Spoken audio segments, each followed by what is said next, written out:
like so my recording's not been on, but now I think there it is. I think is that it? Are you going? All right.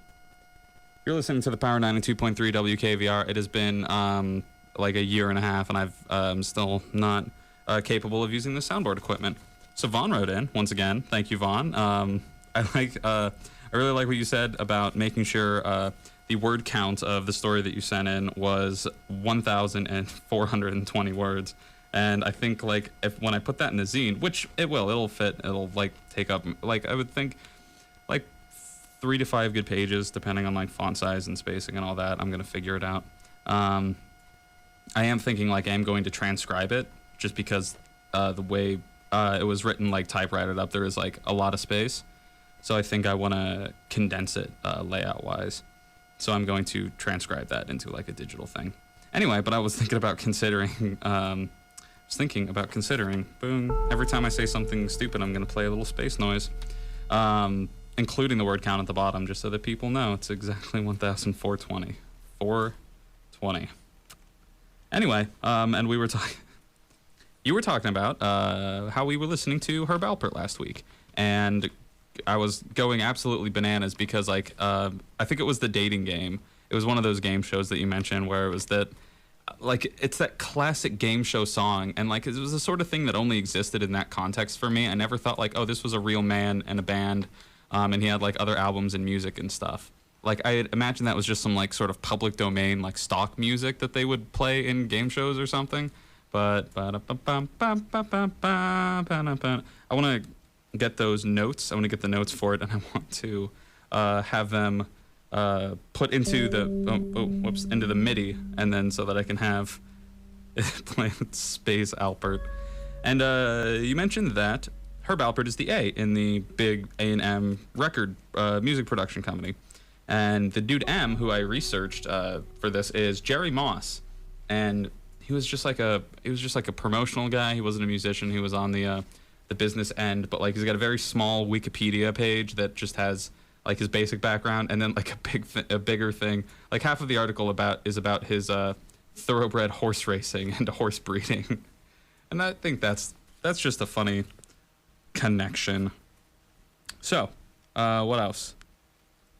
Oh, you're talking about the way we get music, I guess, because you don't go to.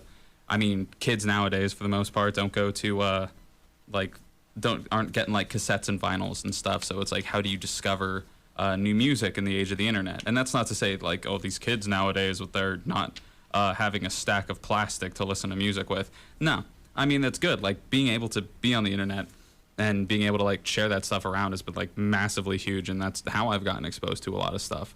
But it comes down to a lot of it's still the sharing culture, where people will post music that they're into, and then, all the people getting that in their feed, people that follow you, then they get exposed to that too.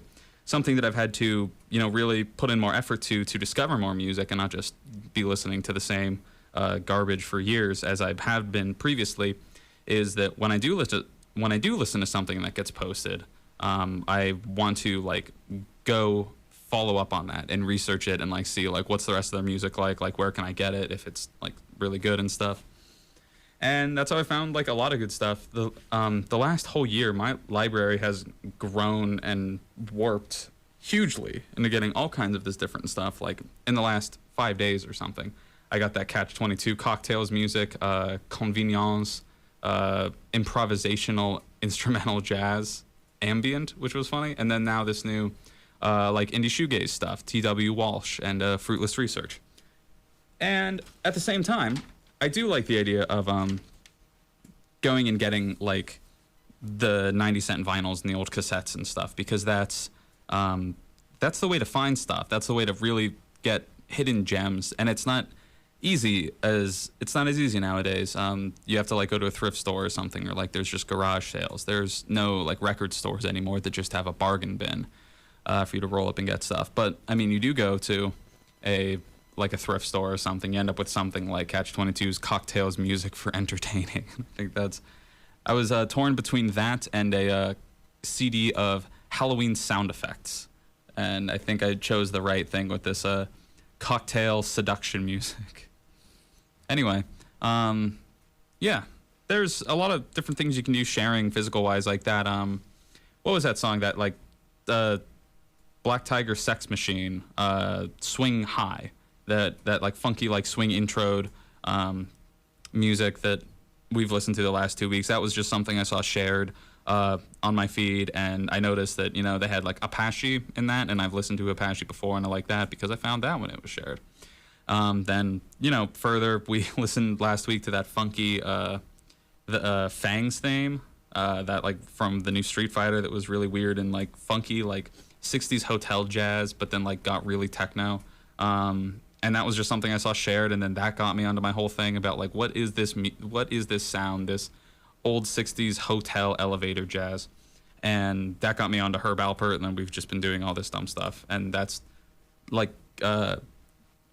swelling in my mind as like a new aesthetic of music that I want to get into, is like that form of retro stuff. And think about like retro music. I have never like been super interested in like old like rock and roll and stuff, like the classics like AC/DC or like Judas Priest, or that's more metal, or like just go like back like Janis Joplin, Jimi Hendrix or something. That stuff is like really old for me and my generation, but that stuff's never appealed to me. The psychedelic and funk has never done a whole lot, but this is something like a new sound that I think is more interesting.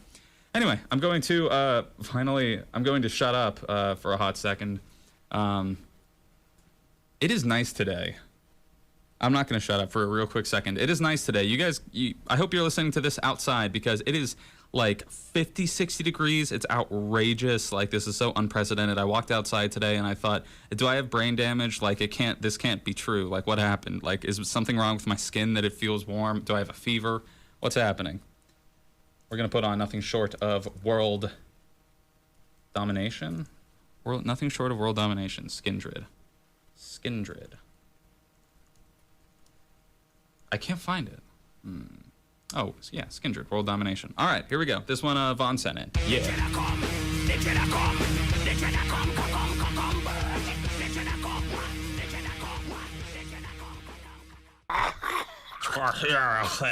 Right.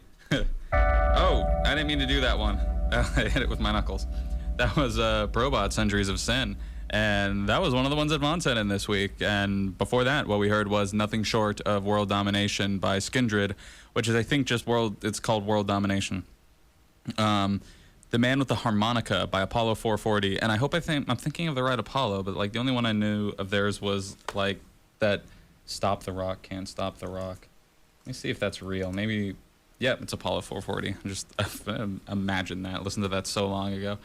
You're listening to the Power 92.3 WKVR. I'm J-Dox. It's Please Cancel Me, and it is such a nice day. I think I wish I could take this radio show outside.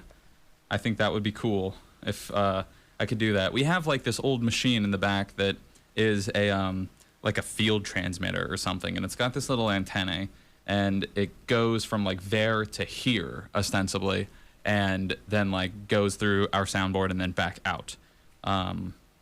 Into the big broadcast. So like theoretically people would take those to like the college sports games to like give the live play-by-play feed about the whole reporting on what's going on there.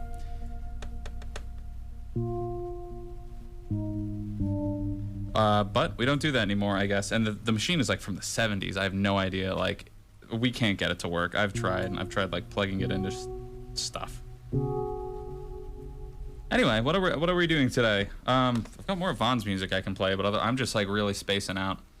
I've been reading this like book about zine culture and like the politics of like underground publishing and like the countercultural stuff going into it. And I want to get some hot quotes out of here to read on the air, but I don't know. I gotta figure this out. Anyway, what's been going on with you guys? Are you enjoying the nice weather? I hope so. I hope you have a small radio that you can take out into the streets and just hang out. Okay, well, I'm apparently not finding the excerpts that I wanted to. Zine writers and their zines as a means to assemble the different bits and pieces of their lives and interests into a formula that they believe represents who they really are. And that is a little quote from Notes from the Underground, Zines and the Politics of Alternative Culture by Stephen Ducombe. And I think that's like, I've been reading this and I've been understanding it more in a sense, like, because I always thought like zine was like this punk thing. You do it and you would like, I guess, give it out to people at shows or something. And I had a really narrow, like a limited idea of like what this was and what the idea of self-publishing is, because it can be just like anything. If you can like make photocopies of something, you can like self-publish, and it can be like any form of writing or art or something. Like I've talked about like I'm putting together this community art scene and stuff through WKVR for like all of our listeners and DJs in the Juniata community and all this. And that's taken off and that's picking up speed. But like I'm really thinking about getting onto my own personal zine in the future that is just going to be like me essentially like, opening the tap in my brain and just releasing pressure, just like getting all of the steam out, writing things as like and writing like ruminations that I've been having about stuff as just like a therapeutic thing, just putting them down or like, and arrange it in a thing that might be like aesthetically pleasing and might be something somebody would be interested in reading, and then put that back out there. I've been doing that in a sort of sense here where I get up on the air and I just like, as I'm doing right now, I ramble for a time and I make a little bit of that. Let's see what it's like high pitched. Oh God, that's awful. I'm sorry. I shouldn't put that on the airwaves. That's really sharp. Wow, I feel like I have tinnitus. Well, I have tinnitus, but now it's even worse. I need to figure out how to make chords and stuff. Like you hit 3 notes at once and you go.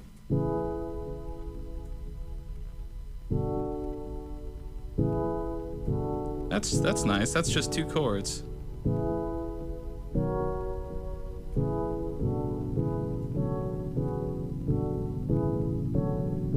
Okay. I'm having fun. This is my personal show. If you're not interested in listening to this, we're going to go back to some music soon, I guess, and we're going to go back to the regular playlist in about an hour 20. And some things have been up with the playlist recently. I've gotten some stuff in that it's like a lot of System of a Down and stuff. The thing is, that's not like the full, like a lot of stuff got like eliminated somehow from the master playlist that we have here because I was like migrating our digital library from one hard drive to another, and it cut off all of the file links that iTunes goes to like read the information out of the files. Anyway, it just made a lot of tracks like sort of unusable. But I re-imported the songs into the library, so now they're like doubles, and like half of the songs don't work because they're like doubles of the songs that do work. But then you have to go through and like add them to the library. So like as soon as we can, we are going to be like fully rebuilding, like ground up the master playlist and stuff from what we have. And I think, based on what our listeners are all about, we are going to be like tightening in on certain genres and stuff. I think the general one like will begin to move less popish and all that, and be a little bit more rock and rap and metal and stuff, because that seems to be definitely what our listeners are into. And this, I mean, way back in the day, this radio station, this might have like been able to have like, oh God, that was not good. Might have been able to have had a like really diverse, like all kinds of different genres playing in the off times. But like, I guess just from what I've seen, it seems to be definitely primarily dudes at SCI. I got approached by actually a student here who just likes what I do, and that he listens on Saturdays, and I was really surprised always to find out who is like actually. I'm always surprised to hear that students are actually listening to this. So shout out to Trey this week. Thank you very much, man. That meant a lot to me, that you actually are aware of this, that anyone is. Anyway, what else was I gonna? Sorry, I got rambling real hard. But my idea for zines, I guess, is I'm coming to understand them. Oh, that was bad. That's better.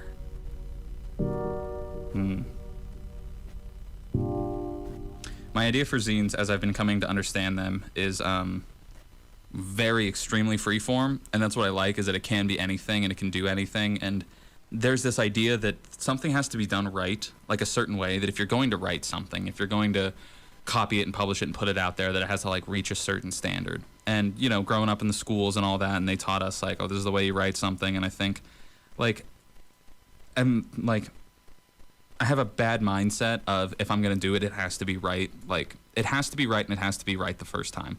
And that's a problem for me when I'm writing, like, a school paper or something, because I try to get it done all at once, and, like, I don't want to go back and revise it, and that screws me up. But I think, like, I'm, like, gradually tearing down these chains on myself so that I can be able to do zine stuff and put this out. And we will see how that goes. Oh, that one didn't sound good. I'm sorry, so I'm rambling really hard. We're gonna get back to some more of Vaughn's music right now, such as some Deftones. And then I don't know what we're gonna do for the rest of the show. Probably listen to some more T.W. Walsh and Fruitless Research, or maybe go back to Convenience. And I will be back shortly to babble a little bit more about some topic that I will try to remember what it was going to be. Here's Deftones, Elite. Oh, God.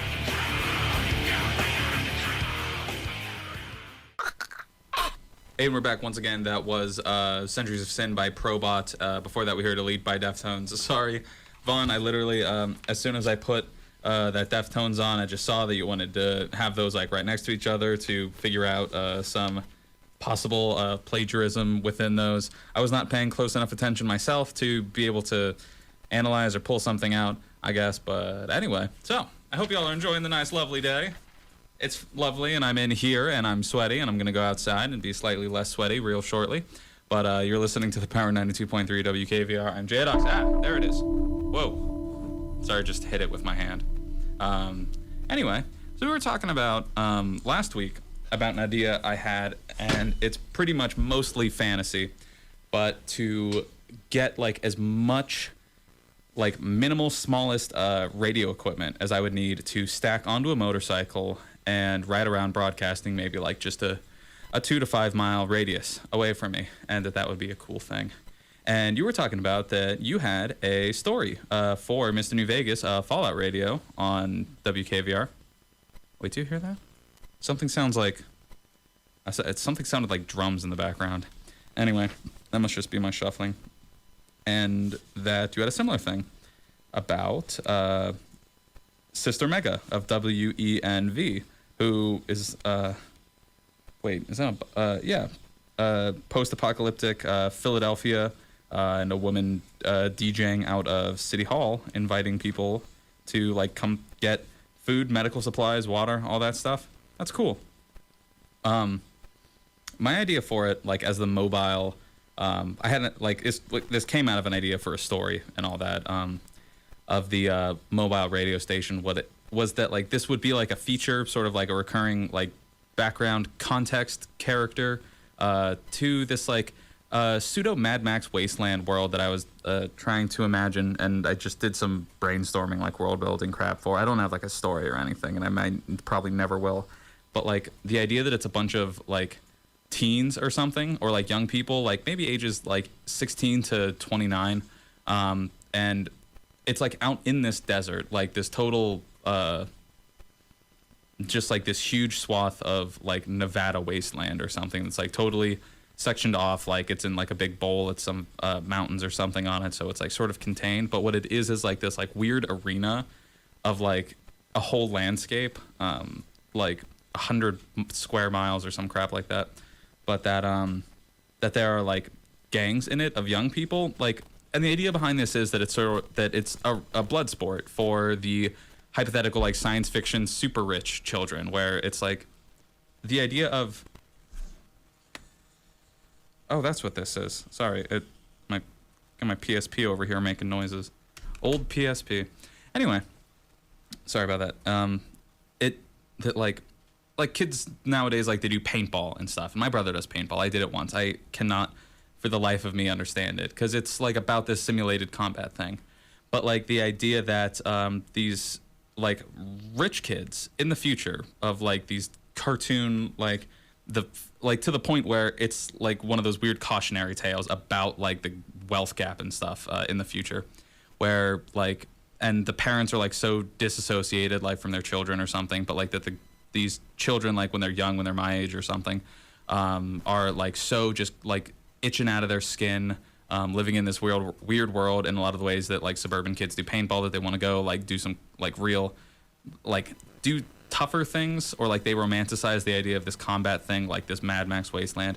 Anyway, what it matters is like it's a bunch of gangs of like young people, probably mostly white, because it seems like a thing that white kids do, going out in the desert and like actually like Mad Max style, and they are like killing each other, like, and it's sort of in this weird hypothetical like future world. It's dark, yeah, but it's sort of like accepted, you know, and like I don't know. I don't know how I would approach that. It's definitely like really weird and dark. But anyway, that like everyone would be like a different like gang or something, but they would be like weird like internet subculture gangs. I think there would be like the main one I was thinking of was like 90s kids, like the cartoon, like colorful zigzags, like Walkman, sorry, stuttering, like the movie Mallrats, like a 1950s shopping mall, like as like kids with Tamagotchis and like Furbies or whatever, and it's all just about that like being a 90s kid aesthetic and like what that was. And like that's one of the gangs. Another one of the gangs is like these dudes who are obsessed with like going back to the old Knights Templar, and they have this like Crusader thing, except they have like guns, but they all have this like recreated like old school like armor and stuff for Templar Knights. Come on. And so this has been a hot load of babbling that I've been throwing at you. That was a gross sentence. Sorry about that. We're gonna Cleopatra, New York, Nicodemus.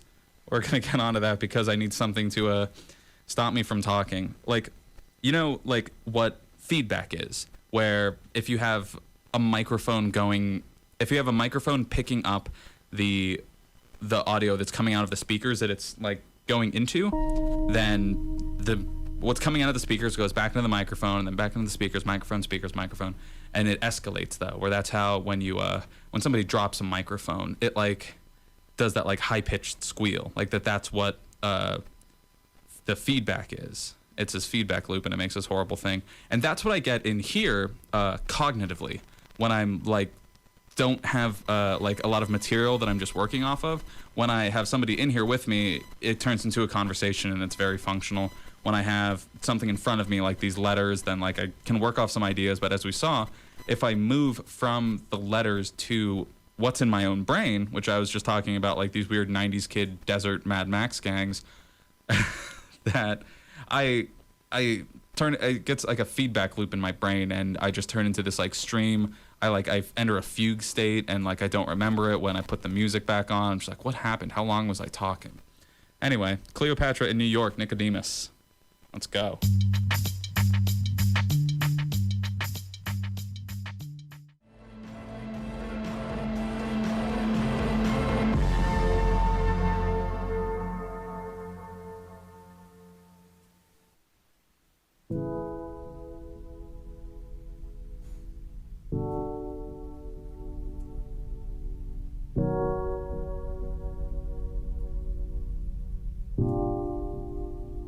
Went sour on that last one. You're listening to the Power 92.3 WKVR.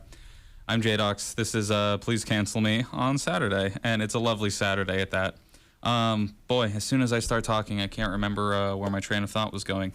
What we just listened to was Fruitless Research by TJ Walsh, the whole album Fruitless Research, and that had a bunch of tracks on it. They're available on SoundCloud if you just look up Fruitless Research. I'm pretty sure that's not opposite for band name and album. But look up Fruitless Research, like $8 digital downloads, real good stuff. And they sent it in to the radio email, and I just played the whole thing. Never say I never did anything for you. So we get stuff sent in, like CDs and links to downloads and stuff by a lot of people, by like some small scale people and some, big promotional companies and stuff. And I'm not sure and they always talk about like if you want to do an interview, if you want like a spot or something that we could do, like hit us up. And I'm like, that's cool. I don't think I'm on that level. I don't think we're on that level. if you're hypothetically, if you're a person listening and you did send stuff in, I've seen it. I've probably listened to it. I've probably played it on here during my personal shows. But like, I got to be honest. On the best days, this is not really much of a radio station. We do stuff, but it's a little bit really cloistered, really self-contained between here, the Huntington area, Juniata College, a lot of SCI Huntington and Smithfield. And we love this stuff. It's fantastic. And we have it like it's part of the library. I'm like adding it to things as I get it in the mail. But I don't know, like when was the last time this station had a like an interview with an artist or something like up and coming, when they really did anything like that. I mean, the college radio scene has just been on the decline, and Juniata as a school is very small, and we, don't get a lot of really strong student interest and activity and engagement in clubs and stuff like this. And I'm pretty much, and not to toot my own keyboard, but oh, geez. No, it's bad. Not to toot my own mini keyboard in front of me, but I think I pour in the most time and energy of anyone into this station, and even that's like not a lot, I think, relatively. People do great work on here. That's not what I'm saying. Such as people doing some great work later tonight at 9 o'clock. The cast of Hell Hour is going to be coming on for a new extra spill-off for what's in our mailbox. Like it's overflowing, and we had to like vent the excess pressure into an extra reservoir, and that's what's going on there. So we did have some letters that we got sent in, and just looking at them right here, I set aside people like GTA, Randy, Snake, Peckerwood. If you wrote in recently, like Hell Hour is probably going to play your stuff tonight. If not, we'll see about me doing it Monday or something. I'll tell them, like, if you don't get to anybody's music, just, like, leave it out to me. I'll pick it back up. We got more stuff coming up on Monday nights at 10 for that. And it got proposed or requested, hypothetically, an early morning mailbox show. And it's possible. I don't know if it's, like, really feasible being students. I will throw it out. I will ask if anyone, like, if you're a morning person and if you want to come in and do like morning zoo crew, DJ Bargain in the Gooch. I don't know why I said bargain. Just those like annoying morning zoo crew, like AM radio DJs. I don't know what kind of like weird person you have to be to do that stuff, but I do love like the character that comes about in the media of like a absolutely cartoonish morning DJ. Anyway, sorry, I got rambling again. We listened to a lot of fruitless research a second ago. But as we were doing that, I was reading this Notes from the Underground book by Stephen Ducombe about zine culture and the politics of alternative culture. And it's been really interesting, this chapter on identity and stuff, and how zines as a free form of expression, like totally free, like absolutely free form of expression, is like a liberating thing. At least that's what I'm getting out of this, is that it is extremely liberating to like these weird confines and mental barriers and stuff. When you write, when you learn how to write in, the schools and stuff, there's a structure, there's the conventions, you have to do it this way, like intro paragraph, 3 body paragraphs, conclusion paragraph, blah, blah, blah. And that extends to, I think, studying most anything. In like actual media writing and production classes I've been in, something we focus on is like, what is the key theory behind this? Like, what is the rhetoric, about like what conventions work? Like, what's the ethos like that you need to be compelling and effective? But that approaches it from a sense that is, you are going to go out and be like a professional person. This is what you need to succeed professionally, like in an industry. This is what you need to make money out there in the world. And that does come by a lot of like ascribing to certain rules. And, standards and conventions and stuff. And that could be something as, basic core structural level as writing something that's literally legible. There was a great section in here in this book about zines that were really like a struggle to actually even read. Like it was hard to, it was like almost illegible, the text, it was just hard to read. So, like, getting yourself out of these boxes, or like getting these chains off or whatever, metaphorically, is something that I've been learning about and learning about myself about. I've been learning it about myself. I've been learning about myself as I've been doing this. And hopefully I want to start writing things like ruminations, just like little ideas in my head or something, insofar as I could maybe like turn that into some zine things. So there was this quote in here about the theory of anarchy and stuff, and like how that relates to like underground zine culture, the punk rock music movement back in the 80s, all of this stuff. But Dave Insurgent, God, I hope that's his real name, Dave Insurgent, lead singer for Reagan Youth, a punk band interviewed in the zine Maximum Rock and Roll, asserts, and I'm quoting directly, I'm quoting directly from quoting from the book. Anarchy just comes down to showing no authority over other people, just no authority. Live your life the way you want to live it. The basis Al Pike elaborates, we don't preach political anarchy, just self-anarchy. No one's telling you what to do.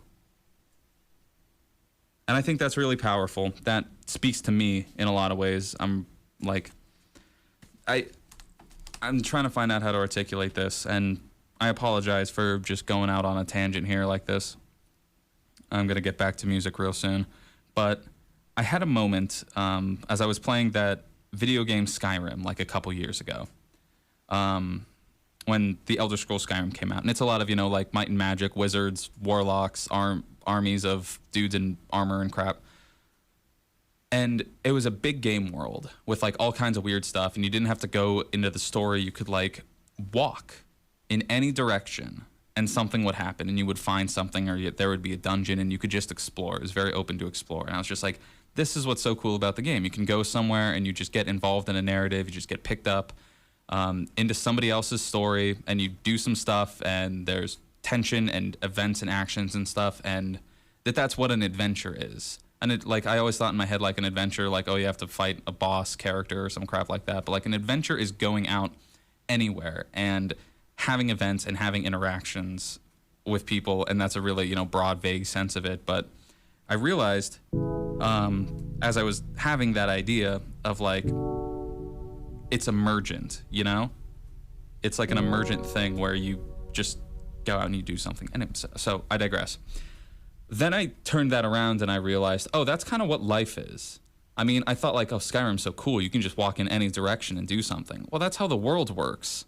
Also, like the world is the ultimate open world sandbox RPG, as it were, where you can go anywhere and there'll be something to do, and there'll be some new character to interact with, and you'll find a quest, even if it's just like, yo, come play, like pick up Frisbee or some crap in the park or whatever with some dudes you just met. As a weird example, as a really specific example, that it didn't happen to me, I'm just saying. But to tie this all back, me getting into this zine making stuff is just this idea that I don't need to hit any certain amount of being good at anything or doing anything right to do this, where I can put out whatever I want, however I want, at whatever skill level I'm getting to it at, and that there's so much inherent value in just the creation of that. Like I would draw and stuff, and there's that quote about like every artist has 10,000 bad drawings in them, and you have to get those out, and then you can start getting the good drawings out. Like you got to get all those 10,000 bad ones out first. And I never wanted to do that because it's disheartening when you're not good at something, you don't want to do it. And that's, I think, a running theme of my whole life, but there's something about having to do it, having the discipline to having to do it, and also not caring that what you're doing isn't great right now, and that you just do it anyway. That was a bad chord. All right, I'm done ruminating. That's been my favorite word recently, ruminating. We're going to listen to some more Conveniennes, starting with Barney Clark off of the self-titled album Conveniennes, and this was something I found last week. Improvisational ambient jazz. It's cool. It's real cool. Oh no, just play it, please. Come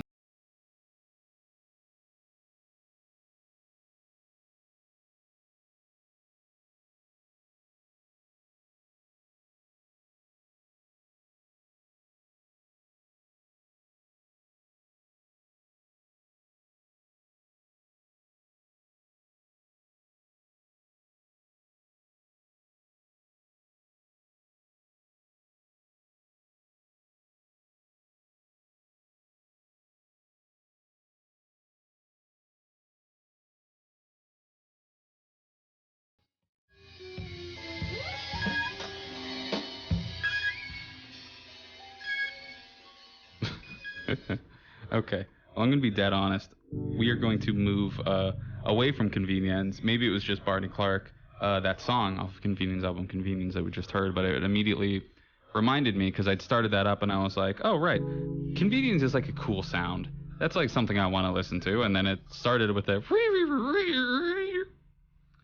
And I remembered that I didn't want to listen to that. So instead, we're going to throw to some experimental hip hop from this thing that I picked up off of the internet like a while ago from the artist Tobacco, and this is Dip Smack. So let's take a little gander over here.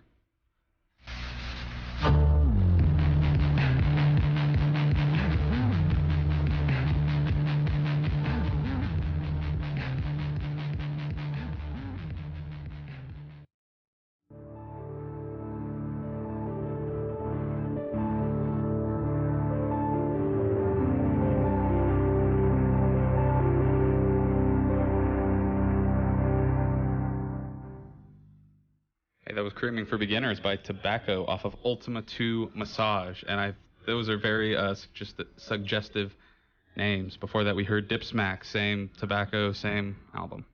You're listening to the Power 92.3 WKVR. I'm J-Dox. Go outside.